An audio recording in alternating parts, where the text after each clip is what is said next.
Today is January the 8th of 2022. This is Dan Rogers. I'm the Potter County Chair, and today I'm here with Kevin Sparks, who's running for State Senate for Senate District 31. Kevin, welcome. Thank you. Appreciate you having me on. Let's start off telling the voters who you are and where you're from and a little bit about your background, and then after that we'll go into why you're running for Senate. Sure. I grew up in Midland, Texas.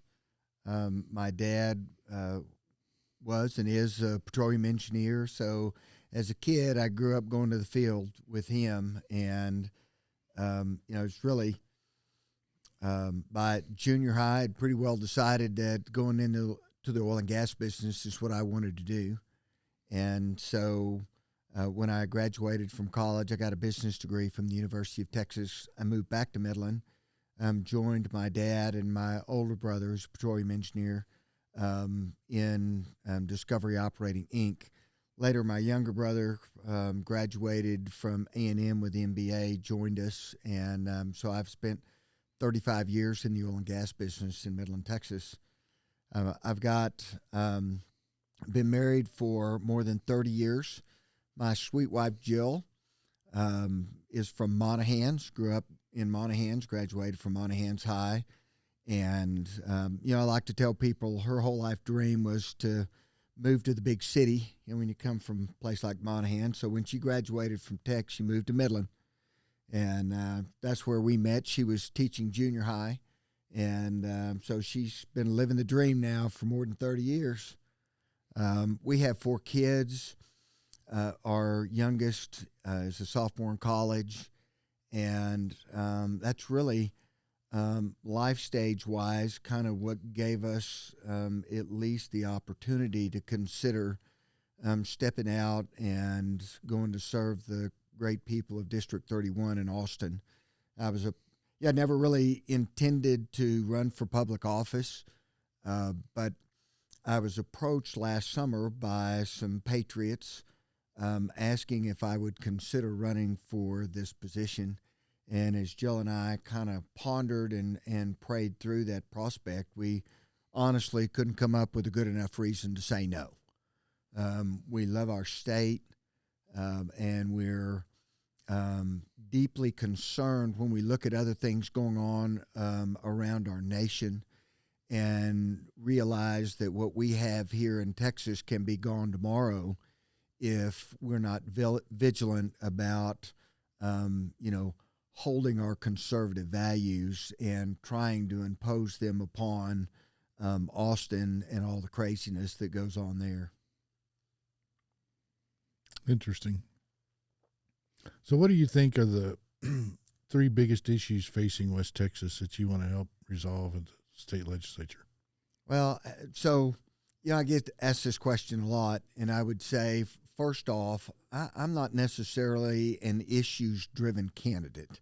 My one issue is to try and make our state stronger for the long term. As I kind of alluded to earlier, we have 4 kids and hope to have a mess of grandkids at some point. And what I want to do is I want our government to be innovative in how they're approaching or addressing the issues that face the state of Texas so that down the road our kids have the same opportunities that we do. But with that said, some of our current issues at hand, obviously the border is significant. There are not very many things in our U.S. Constitution that the government is supposed to be doing, but protecting its citizens is one of them that is clearly stated in the Constitution, and our federal government under this current administration has clearly abdicated its responsibility. I had the opportunity this last week to join Congressman August Pfluger and 2 other Texas House reps down in Del Rio and actually kind of get up to speed on kind of the current situation there. And we had a DPS briefing, and actually probably the first encouraging news I've heard about that, in that the resources and manpower that the state of Texas is currently deployed down there appears to be making a difference. They're seeing fewer people crossing the border here in Texas, and what we're hearing is statistically numbers are going up in other states like Arizona, but that's coming at a great cost to the taxpayers of Texas. The legislature this last time around, I think, has dedicated about $3 billion to address this issue. That's coming straight out of our taxpayers' pockets. And in addition to that, obviously, the manpower is coming from around the state, mostly in the form of DPS officers, troopers, that are doing rotations down on the border. And so as I've traveled around our district, the fallout from that is it's putting more burden on local law enforcement because they don't have those assets functioning in their counties. And so they're having to make up the manpower in their own individual county. So although we're seeing some good things from what we're doing here in Texas, it's clear that it's a real burden to our state. And in my opinion, states like Texas are going to have to start pushing back against the federal government. So that's one. The border. Obviously, some of the repercussions of that. They talk to us about the amount of drug flow that's coming across the border. Talking about the increase in human trafficking that we're seeing, not just at the border, but we're seeing it all over Texas. The other thing that they were very clear on is how this current situation has emboldened and empowered the cartels in Mexico, and they're just making gobs of money. And so we were actually, Jill and I were down at an NRA event last month, and we're visiting with a lady from the Brownsville area who has a business there in Brownsville, and she was talking. And their business does a lot of business on both sides of the border, and they had just recently made the decision that they were no longer going to send American employees across the border because things had really gotten dangerous there. So, the border obviously is an issue that's really not going away anytime soon. Yeah, if it was any other country, they would call it an invasion. Yeah, I mean, when you're talking about the numbers like what we're seeing, over 1 million people will have crossed, and it's going to be considerably more than that. Listening to the officer in charge down there, they don't really have any idea how many are coming across. They know they're just getting a fraction of them. So I think those numbers, like he speculated, those numbers are closer to 2 million that have probably crossed in the last 12 months since President Biden took office. So you're right. It would be an invasion. And that's just the Texas border. That's just the Texas border. That doesn't count Arizona, New Mexico, California. That's exactly right. So where are all these people going? Well, that's a really good question. Currently, because of our federal policies, most of them are being questioned and then released. And, we've seen pictures and video of them being loaded up on buses and shipped out to undisclosed places, as well as put on airplanes. And the federal government is the one that's doing that. So we're not actually sure where they're going. But they're going somewhere into this country. They're going somewhere in this country, and the local officials are not made aware ahead of time when those people are either bused or transported by some way into their areas. Yeah, I'm just wondering, where are they living? Well, obviously, in a lot of instances, the expectation is they're becoming a burden to the communities in which they land. Generally speaking, I think the premise is that they're going to live with family, but realistically, that's probably true to just a very small extent. And I don't see how they could get jobs because they're not legal. They don't have green cards. Well, theoretically, that's true, right? But there are still plenty of people, I think, in the United States that are willing to take on workers without checking any backgrounds. And, therein lies another problem in that ultimately a lot of these people are going to displace legal American citizens from their jobs, and they'll be doing that labor for significantly less. Yeah, they don't have to pay taxes. They don't have to pay taxes. Their employers know that they don't have all of the paperwork, and therefore, can pay them less if they choose, and know that they don't have a lot of options to go some other place. So they're driving the wage down for those areas. What about all the material that the federal government had laying there to finish the border fence? Is that still laying there? We didn't actually go by any of those sites, but it's our understanding that all of that material is still down there. So, one of the things that I had wondered is, gosh, why don't we just go pick it up and if the federal government,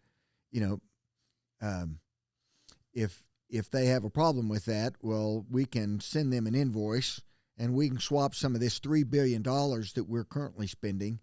What I was told is a lot of the issue is not necessarily the material, but a lot of it has to do with the right-of-way that the federal government secured under Trump in order to complete the wall across the border.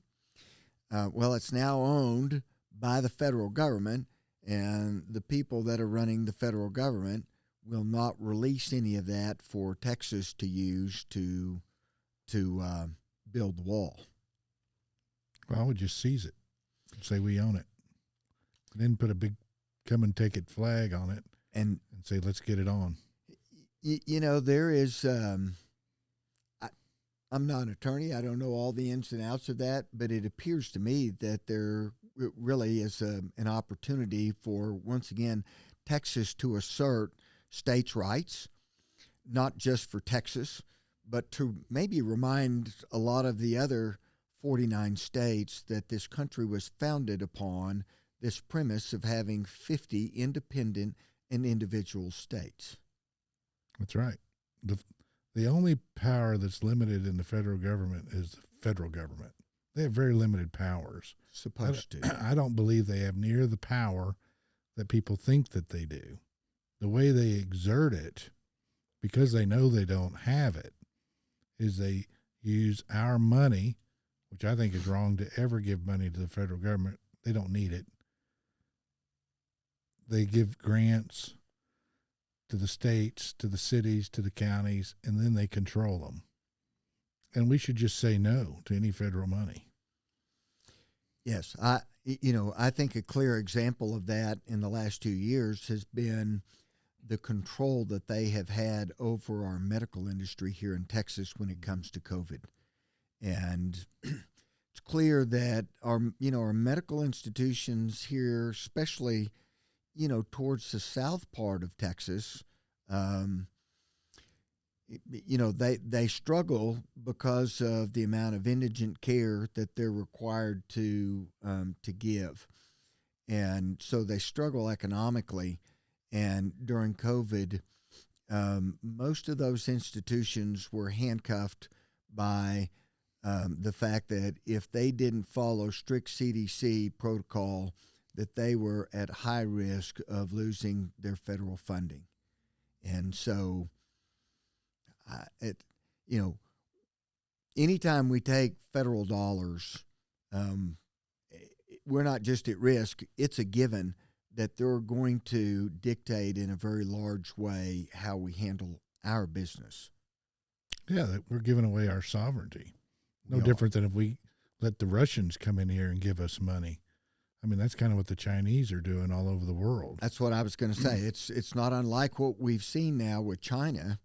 You know, when we figured out that we have farmed out most of our medical industry to China, and so when we're in a bind, you know, we're not going to be able to depend on them to supply what we should be manufacturing here in the States. Yeah, I think that's a very real concern that people have. You know, they can cut us off of important medicines at any time. So we should be doing everything we can to be bringing that medical industry here. Yes. You know, and agreed. There was talk when Trump was president that they were looking at Amarillo to bring a lot of that medical manufacturing here because of our infrastructure, because of our Texas Tech medical school. Yes. 2 vet schools. We're the only place in the nation that has 2 vet schools now. So Amarillo's kind of becoming a medical mecca or hub. Yep. And we've got the people and the infrastructures here. Well, I'm optimistic that obviously, you know, with what we're seeing, gosh, this first year of the Biden administration's been an absolute disaster on every front. Every measurable, they are, they've been a disaster. And so I'm optimistic that moving forward, that's still a possibility for the Amarillo area. So you've got some competitors in your race. Why should people choose you over your competitors? It's a good question. So, you know, the first thing that I would state is, number one, I'm not a politician. And I'm not saying my competitors are, but if I was going and listing some of my qualifications, I'm not a politician. I'm a patriot. I'm doing this, as I stated earlier, because I'm concerned about our state and want to make sure that that we're able to hold the conservative principles that we've always held so valuable. You know, second, I'm a businessman. I've been in business now for over 35 years in an industry that has huge cycles. And so I understand what it takes to continue to keep the doors open.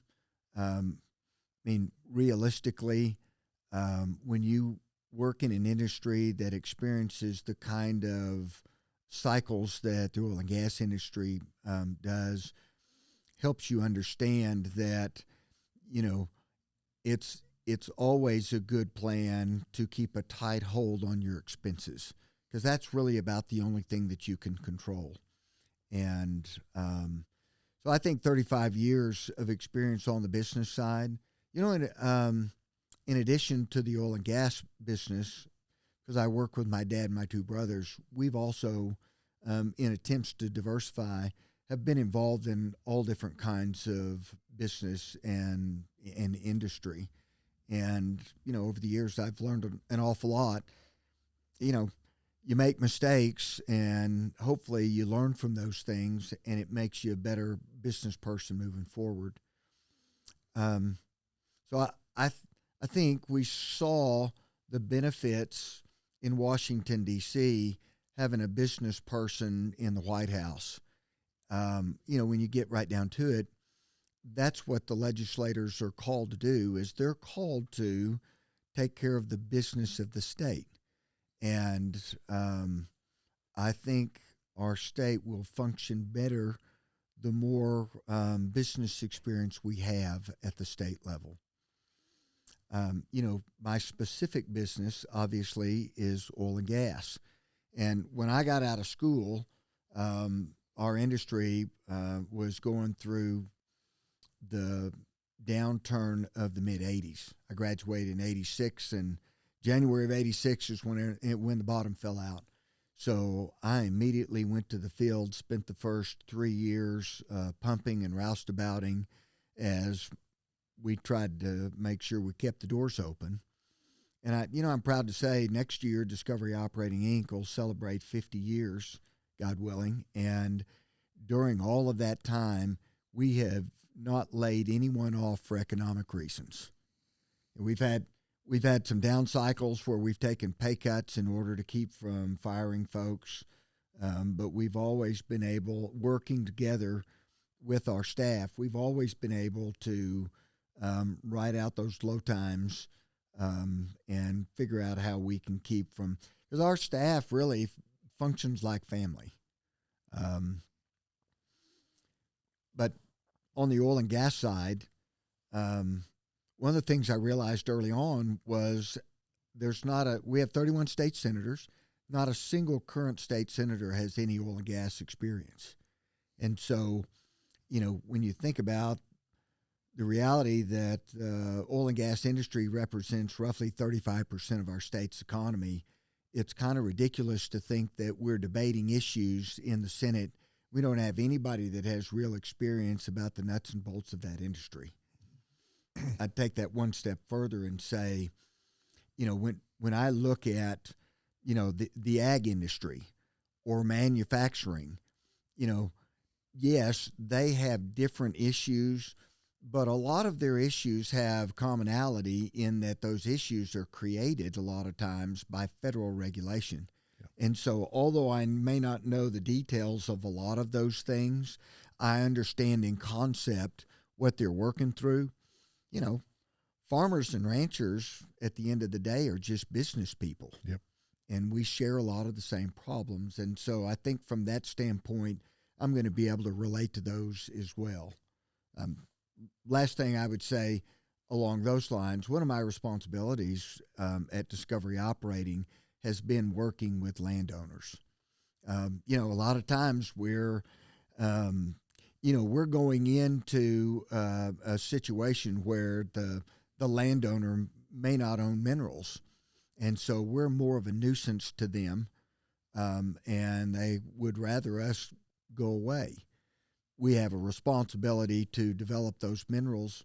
So it's been my job to come up and as best we can figure out a way to work together and as best we can kind of stay out of each other's way.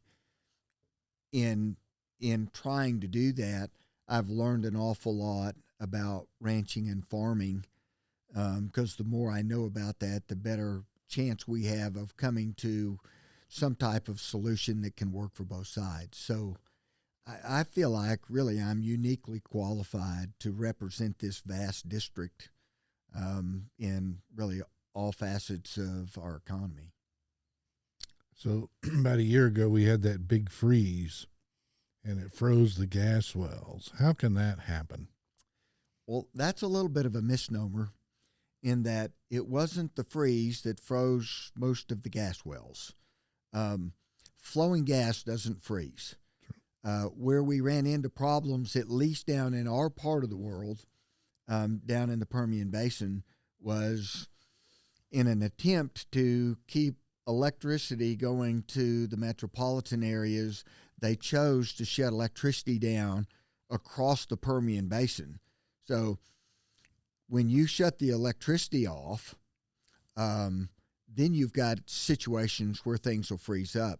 And, you can't insulate it well enough when those temperatures are that cold if you don't have things moving. Well, one of the things that's a little bit ironic, a lot of what happened is we had compressor stations that froze up.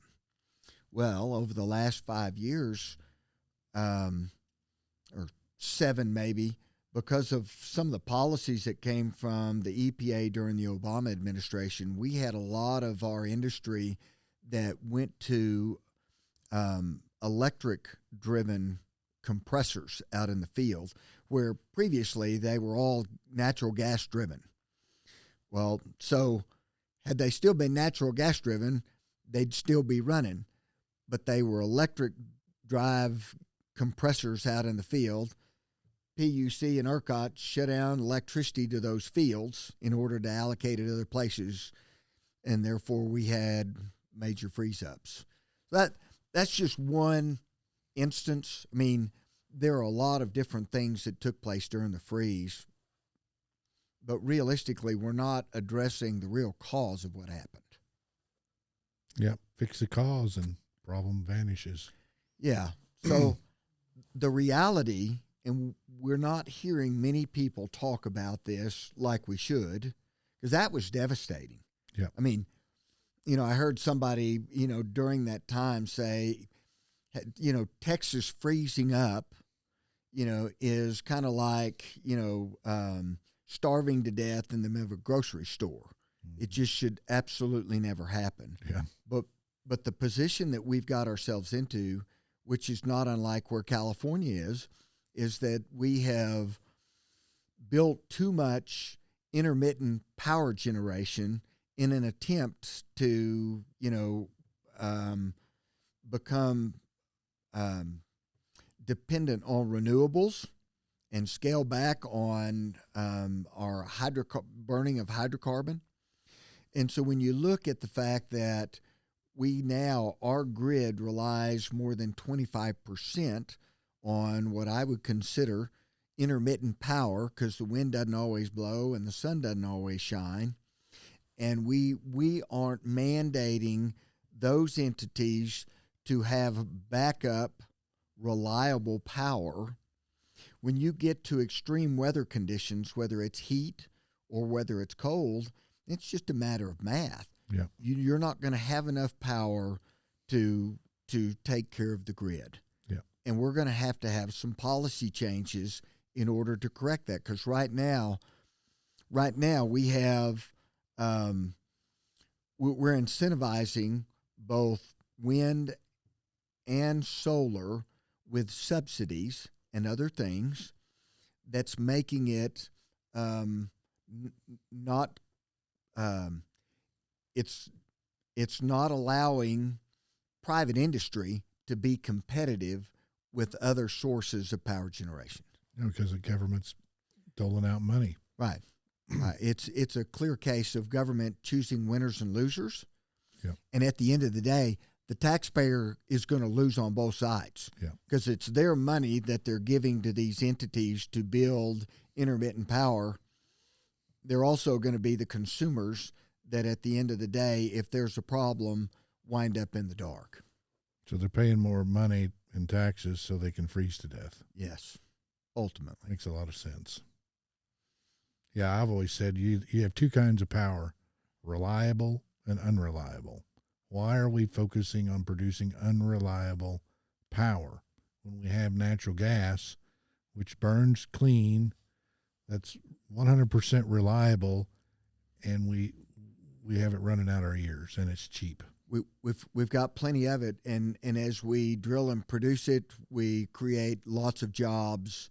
It literally is a win-win, and it's very environmentally friendly overall. You know, the United States, when you look at what we've done over the past 30 years as far as overall emissions, we've dwarfed everything else around the world as far as being environmentally friendly. And yet, you know, our federal government especially continues to attack our industry. Well, I think there's entities involved, and it's all about money, and they're making a lot of money on this so-called green energy, which I don't see how it can be green, because I've seen a wind farm sitting desolate, oil running out, all of them, all over the ground. It looks like a Superfund site. Right. Yep. So it's not green. It's No. really, and they're all foreign that's a entities. misnomer. Yeah, and they're all foreign entities. I don't think there's any U.S. companies that actually own any wind farms. They're all owned by foreign corporations. I don't know for sure that that's true. What I do know is there are a lot of foreign entities that own wind farms here in the United States. And what's the reason for that, I wonder? I mean, Just people need to, it's all about money and power. yeah, So it's going to be one of those two things. yeah. We fought them about 10 years. Well, it's '09, I guess we finished it up when they tried to run the Krez lines across the canyon. Right. And we had to stop Yep. that. Well, I'm not against renewables.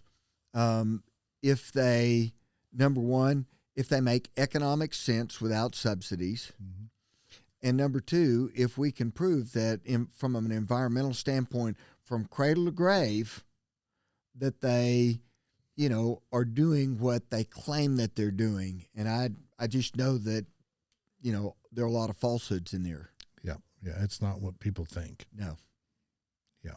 Well, and the other thing, while we're on that, let me just say, our media overall, and unfortunately, even in our schools across the nation, have convinced a lot of people that our country could, in the near future, become could have its energy needs met without any hydrocarbons. And it's physically impossible. We can't get anywhere close to that. But most Americans do not know that. They've been sold a lie. Yeah. Well, maybe we need more than just one state senator in the legislature that's familiar with oil and gas issues. Well, I can tell you, I'll take as many as we can get elected. But I can tell you, a good place to start would be to have at least one that knows the industry. All right. Do you have any other issues you'd like to tell the voters you're about? One of the other issues, obviously, that's become a hot topic in the last several months, but it's just kind of a point of a broader spectrum, and that is, what we've seen in these school board meetings where we have really concerned parents, and they're speaking out about things taking place in their school systems, and we're finding out that they're being investigated by the FBI. Well, I got a whole host of problems with that. Number one, I believe it's the parents. It's their duty and obligation to educate their kids, and so if they're going to do that through the public school system, they have every right, I would say an obligation, to understand what their kids are being taught and how they're being taught. So one of the things that we've, become acutely aware in the last year is this critical race theory that's being taught in a lot of schools. And in my opinion, there's absolutely no place for that in our schools, period, because it's not history. I'm not saying that we don't have things in our history that we're not proud of. Every country does. And there are good things to learn about that. If you don't learn from your mistakes, you're doomed to repeat those things. So I do believe we need to teach about those things, but that's not what these critical race curriculums are about. They're all about creating racism and creating division in our communities. And there's no place for that, in my opinion. Well, I think a lot of things that we have now actually were designed to divide people. I agree. Especially social media, Facebook, all these social media platforms, I believe, were designed to divide and to divide people into groups. And then the other thing it does is people vent on these platforms so they don't take any action. And I think that's why they created them. So yeah, and I don't know why they were created, but it's certainly how they've developed.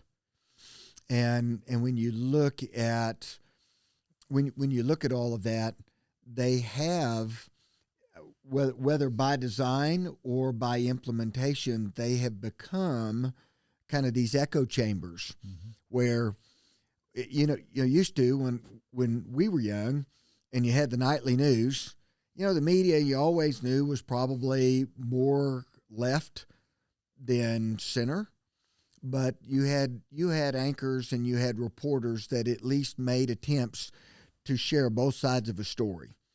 And that's where your media sources came from. That you had the same thing in your print media as well. Well, when you look at social media is all about finding out what you kind of believe in and then just making every source kind of funnel into that. And so you're losing that balanced perspective. You don't, and in fact, it's to the point that even somebody that's really intent on trying to understand and look at both sides of an issue, you can't hardly do it. Yeah. There's hardly any way to know what is true and what's fabricated. And that's a real problem. Yeah, I don't know what the answer is. I just think people need to get out of it and quit thinking about it and quit using it. Yeah. Because I don't think it works. I don't think it, you're never going to convince somebody arguing with them. It doesn't work. It just solidifies their position. So to me, you've got to take action and make things happen and change things in your community. That's what I'm trying to do here. We try to engage the voters, inform the voters, so they're aware of what's going on and can make good decisions. Because I believe if you inform the voter is 10 times smarter than the politicians. They know, and they will make the right decision. Well, I mean, as an elected official, our elected officials are supposed to be representing the ideals of their constituents. That's right. And so you have to have an informed electorate if you're going to have people that actually represent you well. And so I applaud you for your efforts to help educate the citizens, because it's critical if we're going to do this well moving forward. Yeah, and so many people are great when they're running, but as soon as they get elected, and this is what voters tell me, they're gone. They can't get a hold of them. They don't ever see them again. They vanish into the club or wherever, and the voters want their representatives to communicate with them. Right. Well, and I can tell you, and to the voters of District 31, that's exactly what I'm going to do. It's a large district, 45 counties now, but I've been really encouraged as Jill and I have made the rounds through both the north and south part of the district. Met a lot of great people, and it's been reassuring that the people of West Texas and the High Plains, they're very similar, and there's still a whole lot more of us than there are of them. And so from that point, it's been encouraging. My intent to go to Austin and to battle on their behalf. One of the things, though, that, I'm not sure I was aware when I decided to run for this position, what a task it will be to staff properly so that we can do a good job of staying in contact with the voters, right? It's going to be my intention to spend plenty of time across the whole district, but I can see where it's going to take some executive skills in order to make sure that we're at least addressing all of the questions that come up around the district. I just don't hire anybody from Austin. Well, you want people from the areas in the Panhandle, from Dalhart to Monahans in your staff. Well, yeah, because number one, the people across our district, by and large, are hardworking folks. And I'm not sure I can say that about people from all across Texas. And I also believe that you hire people from within our district, they're much more likely to really connect and understand the needs and the concerns of our people. Now, I think we have the best people in West Texas there is in the world. I would say we have the best people in the world. Yeah. Yeah. They're competent. They're capable. They have They're good hardworking. values, hardworking. Right. And, They're smart. So when you go back and we talked about the founding fathers early in the Constitution, this whole country was based on this ideal, and it was it's the first time it really been tried to this degree that our rights really came straight from God. That's right. And this idea that we are capable of governing ourselves. And self-governance, everybody wants to make their own decisions, but the flip side of that is you've got to be responsible for your own decisions. Yep. So you can't have both things. You can't say, I want to make my own decisions, but then if it doesn't turn out right, I'm going to blame somebody else. Mm-hmm. If we're going to be responsible, like you said earlier, we've got to pay enough attention that we understand what's going on around us. We have to hold our officials accountable, and we have to hold ourselves accountable. Mm-hmm. Yeah, and most local government's the most important. I tell people it's your city, it's your county. That's where everything is. If you take care of those, our state will take care of itself, and you can forget the federal government because we'll have no problems there. If I agree with that. If you don't allow your state elected officials to continue to grow government. Yeah. Again, our country, our nation, and certainly Texas was built off this idea of limited government. And government by its very nature tends to grow. And so I think we can't afford to send representatives to Austin that are agnostic against, the size of government. We've got to send patriots that are warriors to go, we're not going to continue to allow government to grow. Everywhere I go, people are talking about property taxes. Mm-hmm. Well, the reason we're all up in arms about property taxes is because they've been going up now for more than 20 years. And, most years they don't go up just a little bit. They're up significantly. In my opinion, the property tax is a terrible taxing system. Yep. There are better ways for the state to raise its income. But at the end of the day, the reason our taxes continue to go up is because we have a spending problem.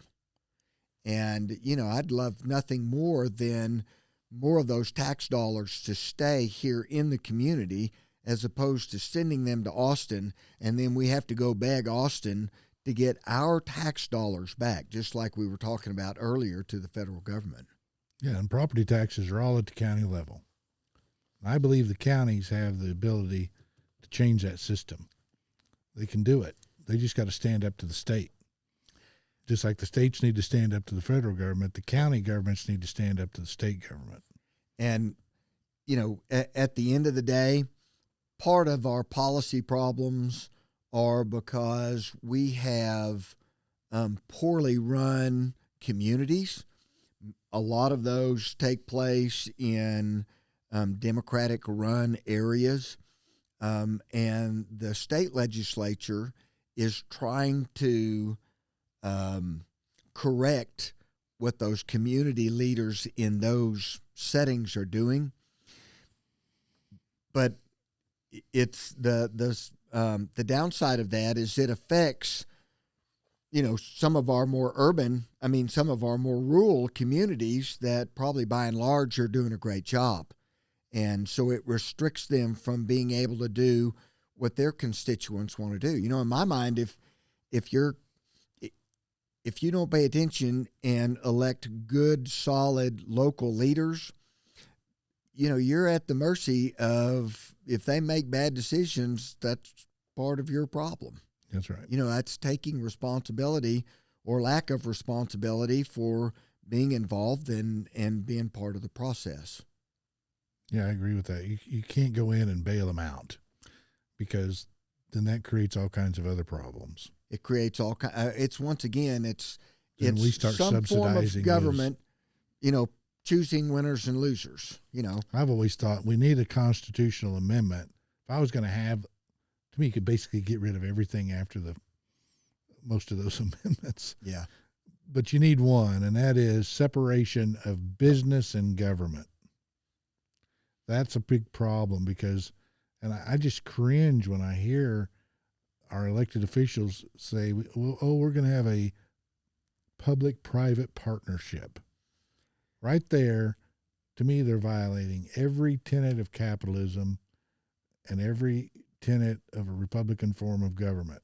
And that's what's destroyed every republic in history is corruption, and they pick winners and losers. This business gets benefited, this business gets harmed, and that's just not right. Well, I would agree with that, obviously. So the very first thing that we need to be looking at when we're choosing who we're going to vote for is this a person of high integrity? Mm-hmm. Is this a person that is going to make decisions for the good of its constituents and the long-term health of the state over and above whatever his personal, whatever things he might personally benefit from?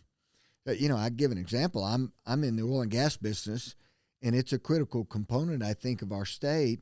But when I look at the energy needs of our state, and we've got over 1,000 people a day moving to the state of Texas, and you go back to what we talked about earlier, and all we're doing currently is creating more intermittent power, I look at that and go, a really good long-term solution and another component that we should seriously be considering in our state would be nuclear power. Yeah. They've made a lot of advancements over the last 30 years in nuclear power. And I really think even though I'm in the oil and gas business, I think it is a component of our total electric generation that we need to seriously be considering. Sure. Yeah, I think we still get 20% of our nation's electricity from nuclear or something like that. Oh, of our nation's, yes. Yeah, certain places. Yeah, but there's a lot of push to decommission more facilities all the time. Just like, right here in the state of Texas, we're still decommissioning, and we have it on the books to decommission more coal-fired power generation. Well, right now, we are headed in the wrong direction. We are headed right down the path that California has gone, and it's ridiculous because we have that example of what it looks like. We just don't seem to learn. We struggle with that. So we need to elect competent people that will listen to the voters and that have some common sense. And that have some that can see what's coming. Right. Yes. Okay. Well, how do people get a hold of you if they want to? Do you have a website? I do. I appreciate you asking. Yeah. So KevinSparksForTexas.com is my website. Also, my email address is kevin@kevinsparksfortexas. And so, yeah, we have spent the last few months, as I said earlier, traveling around the whole district, and we're going to be doing a lot of that, not just before March 1st. Obviously, the primary is March 1st, so I think early voting will start February 14th. Valentine's Day. Yeah, take your sweetheart, do the polls, and then go out for dinner, whatever that works. But yeah, I'm hoping we're going to have a very strong turnout, because in my mind, what that means is that the people are paying attention, and they're excited about being part of the process. Well, and I think the other thing that people are really talking about now is our election system. And they made some strides in the last legislature, but the voters I talk to and the people in Potter County, they want self-authenticated ballots. They're concerned because they can't see their vote. Do you have any opinions on that?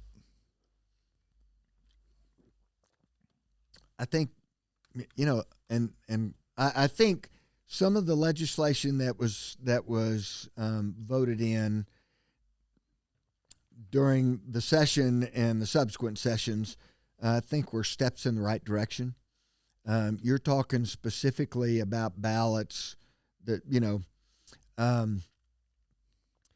I can see wisdom in paper ballots.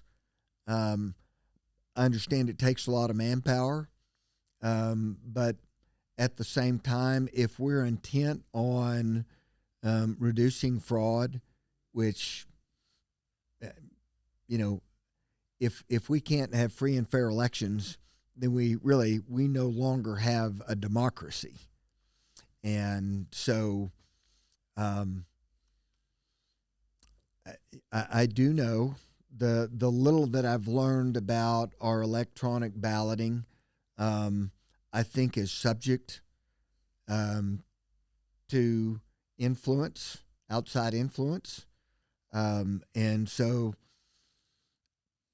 the other thing that I know just based off of technology is it constantly changes. And so from an economic standpoint, I would think that it's a challenge for our counties to keep up with that.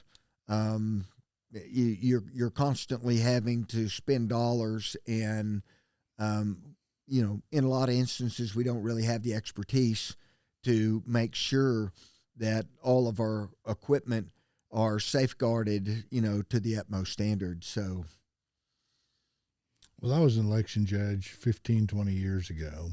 We had hand-marked ballots. It was so simple. It was easy. The county clerks could run the elections then. We didn't have to have a separate election administrator. We had the protocols in place. It engaged both parties. It was a community event. You hand mark the ballot, you put it in a box, you carry it down, and use the same device they're using now to scan the absentee ballots. We have the technology, and it costs nothing, and people had confidence because then you can hand verify that vote. It's a simple system. The ballots are never left out of the sight of two people, one Republican, one Democrat at any time until they're counted. Then they're wrapped, and then we can go back and hand verify and make sure that scanner's accurate, and it costs nothing. Arguments I've heard is, oh, you got to have more election workers. Well, I'd rather pay a few more election workers in our county and have that money spent back in our county than send that money off to a foreign entity that's between you and your vote. Yeah, to buy machines. Yeah, to me that it just doesn't even make any logical sense. Yep, we know then the vote's correct, and they don't have to worry about a recount. You can't recount an electronic machine. It's just going to print the same number out over and over and over, whatever it is, and it's so illogical and wasteful. I can't even get my mind around it. And how anybody could defend it, I can't understand. Yeah. I don't have that capacity. My guess is, once again, you probably ought to follow the money. Would be my guess. I don't, that's not an educated statement. That's just a broad, that's generally how things work in our system. Well, that's wrong. I agree. It's wrong. People should do what's right for the citizens. To me, that's what we should do. That ought to be what we're doing. Yeah. My understanding is way back, at the start of our country, you had community leaders, and most of the time those were large landowners, and it was their responsibility several times a year to kind of travel the countryside and just make sure the needs of their broader community were being met. Mm-hmm. And, in a large sense, we've lost a lot of that. I think it's incumbent upon us to recapture that mindset. Yep. people need to wake up, step up, vote, be engaged, be informed, and take their communities back. Yep. That's basically what you're saying. Yes, sir. Well, very good. Well, we sure appreciate you coming by today, and good luck in your campaign. And is there anything else you'd like to tell the voters, or No, any question for me? I would just say I appreciate you having me on. It's been a great conversation. I do encourage the voters to be informed, try and learn as much as they can so they can make an informed decision on all the elections, not just ours, and, get their neighbors involved. We need to prompt our friends and relatives to be part of the system. Otherwise, we'll get what's coming to us, right? So let's be patriots. Let's be educated. Let's go out and do the right thing. Very good. Thank you.